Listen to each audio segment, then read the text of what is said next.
Sud Radio, la radio du rugby. Le conseil de classe. Le conseil de classe, pendant que Quentin Cabanis et Cyprien Béthou m'envoient par messagerie privée leur choix du conseil de classe, je vais vous donner les résultats à l'issue de cette troisième journée de Pro D2 avec, et c'était d'ailleurs une belle victoire, de Agen face à Grenoble 38-20. Hier. Aujourd'hui, vous avez suivi le succès d'Aix-en-Provence 52-10, bonifié évidemment face à Biarritz. La victoire bonifiée aussi de Brive face à Valence-Roman 48-10, de Oyonnax face à Colomiers sans bonus offensif 30-21. Le succès de Soye-Angoulême face à Dax, bonus défensif pour les Dacois 28-23, c'est le score final. 49-24 pour Aurillac face à Béziers avec le bonus offensif. Et puis le succès, on en parlait il y a quelques minutes avec Xavier Péméja, de Nevers face à Carcassonne 26-17 sans bonus. Et à l'instant, vous venez de le vivre, Mont-de-Marsan s'est imposé face à Vannes 30-28, bonus défensif pour les Morbihanais. 0 victoire à l'extérieur dans cette troisième journée de Pro D2. Ça, c'est déjà une petite surprise. Ah bah complet. Je sais pas ce que vous en pensez. Ah oui, c'est clairement une surprise. On les attendait pas aussi haut, mais en tout cas cette Pro D2 est plus que serrée. On pensait que Vannes. Mais franchement, pas de victoire à l'extérieur, pas de victoire à l'extérieur dans cette journée. C'est quand même très peu. C'est peu souvent que ça arrive. Après, si il y avait quand même 2-3 clients potentiels pour aller chercher une victoire à l'extérieur. On peut penser à Grenoble, à Colomiers ou encore à Vannes. Vannes à l'instant, mais ils sont passés à côté en effet. Ouais. Alors, le conseil de classe Pro D2, comment ça fait? Voilà. Carton bleu, je me le donne moi-même.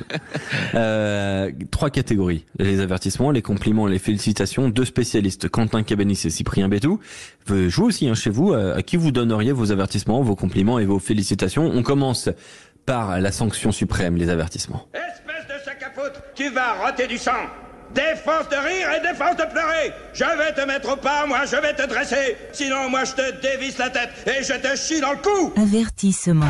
Tout ça pour un simple avertissement. Je ne fais jamais les choses à moitié. Ouais, ça c'est clair. Et puis alors, ça fait peur. Avertissement à qui, Quentin Cabanis? Moi j'ai mis Vannes. Voilà, parce que je pense que les Vannetais, ils vont repartir avec énormément de déception aujourd'hui de leur déplacement à Mont-de-Marsan. La seule satisfaction finalement aujourd'hui, c'est que ils ont pas fini le match à 14. Mais voilà, pour le reste, c'était quand même compliqué. Il y a quand même le point de bonus défensif, faut le souligner, mais voilà, je trouve qu'il y a eu énormément d'erreurs et que les Vannetais, ils avaient largement la capacité de s'imposer aujourd'hui, mais ils ont complètement déjoué. Cyprien Béthou, quel est ton choix? Moi j'ai mis Dax parce que ils n'ont toujours pas gagné dans ce championnat malgré le bonus. Premier petit point. Ouais, mais Dax, on le rappelle, ils ont écopé de points de pénalité, donc ils étaient à -5, ils passent à -4. C'est une belle progression. Ouais, mais Dax, on a l'impression que ça prend du temps, ça prend pas. Il y a eu, on l'a rappelé, un été très compliqué au niveau des licences, au niveau du staff, avec Jeff Dubois qui est parti, qui a porté plainte contre le club, l'arrivée également d'Etcheto. Et sur le terrain, on a l'impression que ce club qui nous a donné enflammé ces 2 dernières années, alors surtout il y a 2 ans, là on le retrouve pas du tout. Donc moi je mets un avertissement à Dax. La saison peut être très longue et quand est-ce qu'ils vont passer en positif? C'est pas tout de suite, j'ai l'impression. Ouais, Dax, donc les avertissements de Cyprien Béthou, et pour Quentin Cabanis, c'est Vannes. On passe au compliment. Compliment. C'est de toute beauté. Je l'ai rarement entendu faire ce genre de compliment. Ça, c'est un héros. Je suis un malin. C'est tout. C'est tout. Là.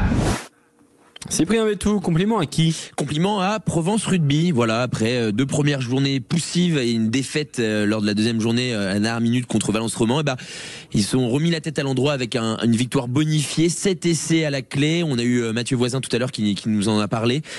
Eux, ça y est, ils faisaient partie, on va dire, des favoris pour cette Pro D2. Leur saison est lancée et maintenant il va falloir faire attention et se méfier de cette équipe de Provence Rugby. Donc je leur donne évidemment le compliment de mon côté. Quentin Cabanis qui a fait un choix radicalement différent. Ah ouais, non mais j'ai l'impression que Cyprien n'a pas regardé le même match que moi et du coup je vais choisir de mettre mes compliments à Aix-Provence également pour ce score de 52-8. Quasiment tout était parfait pour les Aixois. Alors s'il y a juste un petit bémol, on va mettre les compliments à 22 joueurs sur 23 parce que il y en a un qui a fait un geste pas très très joli en fin de match avec ce coup de pied dans le visage de son adversaire qui est au sol.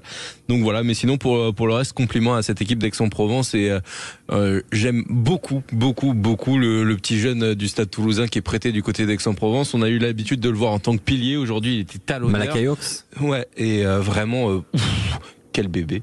Et puis quelle coupe de feu aussi en plus. Ah mais ça après il a le droit. Lui il a le droit. Il le paiera un jour comme dirait Quentin Cavanis. Et il a rajouté très bas le plus tôt possible. Mais bon, c'est pas très ça serait pour lui rendre service après. Compliment donc à Aix, ils sont d'accord Cyprien et Quentin, on passe aux félicitations. Oh bravo. Félicitations. C'est bien, hein. Bravo. Bravo monsieur. Bravo. De plus je reçois des félicitations. Bravo. Maman m'a dit mon fils bravo. Quentin Cabanis, félicitations à qui? Moi j'ai mis félicitations à cette équipe d'Agen qui m'a surpris hier face à Grenoble. Je les pensais pas à ce niveau-là cette saison, les Agenais. Alors je les ai même peut-être un peu égratignés en pré-saison ou sur la première journée après la claque reçue, mais visiblement ils ont retrouvé la bonne vitesse et ils ont commencé à repartir de l'avant, et là ils m'ont impressionné hier soir les Agenais. Ah, c'est vrai qu'ils ont été très très très intéressants, avec beaucoup de jeux, avec une belle charnière, enfin du très positif du côté du SUA. C'est pas ton choix, toi, Cyprien Bétou, tu as choisi un autre club. Ouais, j'ai choisi un club alors on vient de le suivre sur Sud Radio, c'est Mont-de-Marsan. Oh non, mais pas félicitations. Mais si, parce que sur le match d'aujourd'hui, félicitations. Ils ont mis une stratégie en place. De ça. Ils jouaient l'un des favoris, ils ont mis une stratégie en place. Quentin, il était de doigts de les mettre en avertissement. Bah oui, mais le problème, s'ils perdent, tu les mets en avertissement, ça se joue à une pénalité. Non, s'ils perdent, je les mets pas en avertissement pour autant. Parce qu'ils ont mis une stratégie en place. Ils ont quoi la stratégie, ne pas jouer? Ah bah oui, laisser pousser l'adversaire à faire des fautes, à récupérer des ballons. Et ils l'ont bien fait.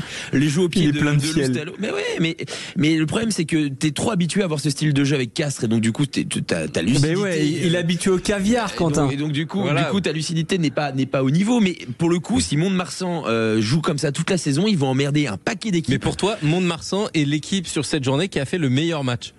Parce que c'est ça les félicitations. Quand tu vois l'adversaire qu'ils affrontaient, oui, pour moi oui. Quand tu vois, c'est facile pour. Tu dis pas qu'Oyonnax, par exemple, face à Colomiers, c'était mieux? Oyonnax contre. Mais t'avais qu'à les mettre, Quentin. Si c'était mieux. Mais moi, j'ai trouvé qu'Agen, c'était quand même l'adversaire peut-être un des plus durs. Donc tu veux quoi? Tu veux 2 félicitations? Tu veux régenter tout le monde, Quentin Cabanis? De toute façon, la démocratie, c'est pas pour moi. Voilà. Et voilà. Alors, ça y est, les masques tombent. On va isoler ce passage et on va le ressortir que dès que Quentin prendra la parole, on le coupera et on le rajoutera comme ça. Tant mieux, c'est que c'est moi qui isole les passages. Mont-de-Marsan a joué la plus grosse équipe à domicile. Ils avaient la tête à l'envers. Vannes est-il vraiment la plus grosse équipe? Sur le papier, c'est la plus grosse équipe. Arrête un peu, commence pas, Quentin. Ils avaient la tête à l'envers avec 2 premières journées compliquées pour les Montois. Ils devaient absolument s'imposer. Ils ont fait les choses de façon claire, pas avec un joli rugby, mais avec un rugby de courage. Et s'ils jouent comme ça toute la saison, il y a un paquet d'équipes qui vont être emmerdées par les Montois. Je te vais réussir à lui mettre des pièces toute l'année à lui. Moi on va se marrer. Le problème, c'est qu'on est dans le studio et qu'à tout moment je me lève. Et ça aussi, tu peux à tout moment, il y a 10 cm d'écart. Allez, on se retrouve demain sur Sud Radio, 14h30 pour Montauban-Lyon, suivi de Bayonne-Montpellier, Pau, Stade Français, La Rochelle, Clermont. Qu'il est fou, lui. Il m'a fallu du temps pour percuter Toulouse-Perpignan, et puis demain soir, Toulon-Castres. Très belle soirée à tous. Excusez-les, s'il vous plaît. On se retrouve avec Brigitte Lahaye pour rester dans le thème. C'était un teasing.